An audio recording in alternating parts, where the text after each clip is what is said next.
With the dawn of the 21st century, the Indian Air Force has been modernizing its fleet to counter challenges in the new century. The fleet size of the Indian Air Force decreased during this period because of the retirement of older aircraft, most notably the MiG-23, which was phased out between 2007 and 2009, and the English Electric Canberra, which was retired after more than 50 years of active service on 2007. Moreover, Indian Air Force has been plagued with safety issues in its aircraft, most notably the MiG-21. Since 1970, more than 170 Indian pilots and 40 civilians have been killed in MiG-21 accidents. At least 14 MiG-21s have crashed between 2010 and 2013. Over half of the 840 aircraft built during 1966 and 1984 were lost to crashes. Since 1963, India has introduced more than 1,200 MiG fighters into its air force, and currently 112 are in active service with a plan to phase them out in 2021.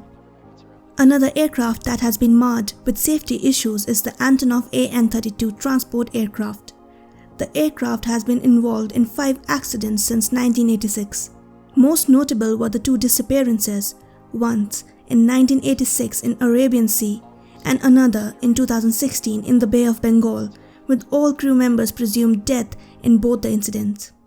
The latest of the accidents took place on 3rd June 2019, when an Indian Air Force AN-32 went missing near Arunachal Pradesh shortly after taking off from Jorhat Air Base in Assam in the northeastern India.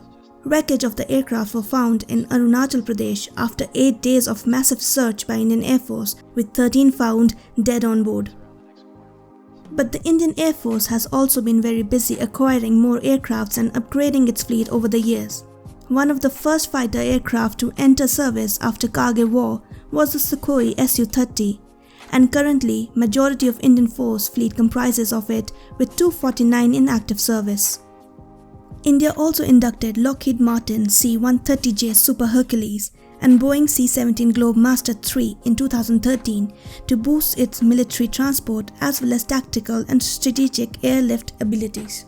In 2009, Indian Air Force inducted ELW-29T radar system, an airborne early warning and control system designed to detect aircraft, ships and vehicles at long ranges and also act as command and control of air battle. The radar system was developed by Israel and mounted on a Be'er A-50. 17 January 2015, Indian Air Force inducted the HAL Tejas to its fleet. The Tejas is the second supersonic fighter developed by Hindustan Aeronautics Limited, after the HAL HF-24 Marut. As of now, 32 HAL Tejas are in active service in the Air Force. Along with planes, India has inducted the Boeing AF-64 Apache into its fleet, with the first Apache arriving on 11th May 2019 and 21 more on order. Alongside Apache, Indian Air Force also bought 15 Boeing CH-47 Chinook twin-engined, tandem rotor, heavy-lift helicopter to boost its transport capabilities. Since the victory in the Kargil War and the turn of the 21st century, Indian Air Force was looking for new fighter aircrafts to be added to its fleet, as the old MiG-21s and the MiG-23s were well beyond its operational life. The initial request for information for the multi-role combat aircraft was put out in 2001, and in August 2007, after much delay, the proposal was made to 6 bidding companies. Under the proposal, the Indian Air Force projected a requirement for about 126 aircrafts. The Indian government were to buy the first 18 aircraft directly from the manufacturer. The remaining fighters would be built under license with the transfer of technology by HAL. The contest featured 6 fighter aircrafts: Boeing FA-18 Super Hornet, Dassault Rafale, Eurofighter Typhoon, Lockheed Martin F-16 Fighting Falcon, Mikoyan MiG-35 and Saab JAS-39 Gripen. On 27 April 2011, after an intensive and detailed technical evaluation by the Indian Air Force, it reduced the bidders to 2 fighters, Eurofighter Typhoon and Dassault Rafale. On 31 January 2012, the Indian Ministry of Defence announced that Dassault Rafale had won the MMRCA competition to supply the Indian Air Force with 126 aircrafts, along with an option for 63 additional aircrafts.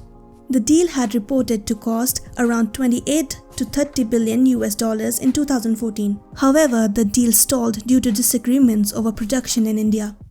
Dassault refused to take the responsibility for the 108 HAL manufactured Rafales, as it was not confident about the ability of HAL to accommodate the complex manufacturing and technology transfers of the aircraft.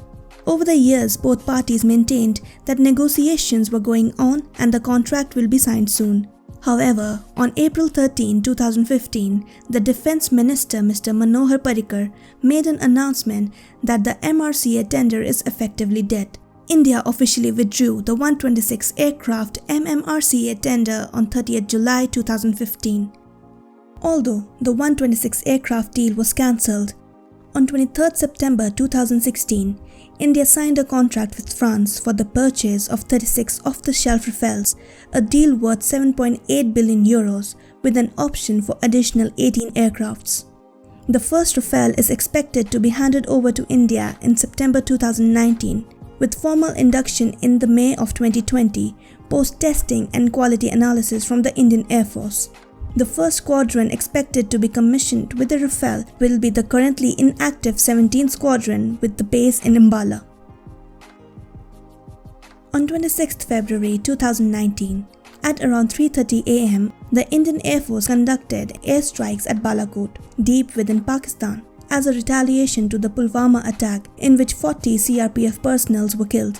The strikes targeted Jaish-e-Mohammed facilities and training camps in Pakistan. The operation involved 12 Miraj 2000 supported by Sukhoi Su-30 MKI.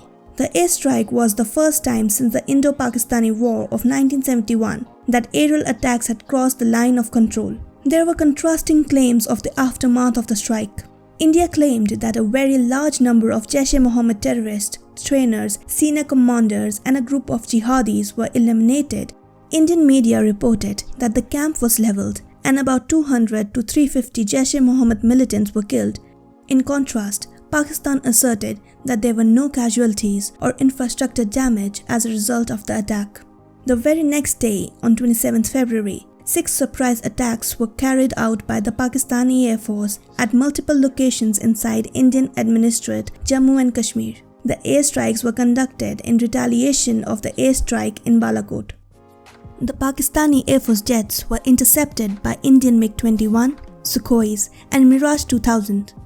Pakistani military said that it shot down 2 Indian jets in dogfights, one of which, a MiG-21, crashed inside Pakistani territory. The pilot of MiG-21, Wing Commander Abhinandan, was captured by the Pakistani army. India, however, claimed that only one Indian aircraft was shot down and instead claimed to have shot down one Pakistani F-16. One Indian Air Force Mi-17 helicopter also went down due to a friendly fire. Tensions were at an all-time high between the two nations at the time, and it was speculated in the media that an all-out war was imminent. Tensions were de-escalated only once the release of Wing Commander Abhinandan was announced by the Pakistan's Prime Minister Imran Khan as a gesture of peace.